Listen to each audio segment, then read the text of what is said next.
We have breaking news for you in the death of an Englewood police officer. The man suspected of being drunk when he allegedly hit Officer Jeremy Bittner now is facing new charges. 20-year-old Connor Donahue appeared in court within the last hour. 7 News reporter Tyler Lopez just stepped out of the courtroom, and Tyler, the suspect now faces vehicular homicide charges. Much more serious charge. Right, Mitch. His attorney waived the formal reading of charges, but he now faces quite a few counts, a dozen of them, including 6 felonies. But it's the top charge that changed the most, going from a Class 4 felony with conviction that can bring up to 6 years in prison to a Class 3 felony, which can bring 12 years behind bars. That top charge, vehicular homicide. Here's a look now at the suspect, Connor Donahue, 20 years old, as he came into court wearing an orange Arapahoe County Jail jumpsuit, shackled at the waist. His attorney told the court that Donahue's never been in trouble with the law before. No tickets, no criminal history. He asked that bond be reduced. The magistrate said, though, that the only thing that has changed since this accident early Monday morning is that Officer Jeremy Bittner has died.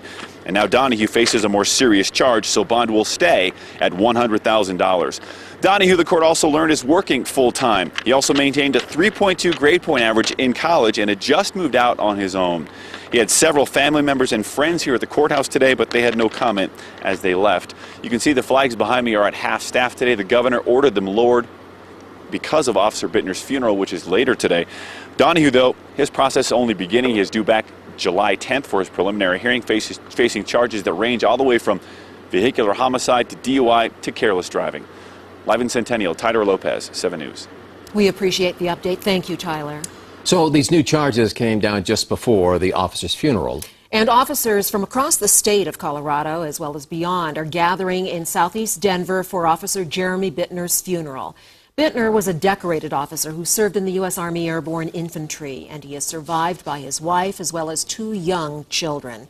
You may recall that Officer Bittner was injured in an accident on Memorial Day. He was talking with a driver that he had just pulled over near Broadway and Bellevue when a suspected drunk driver hit both men.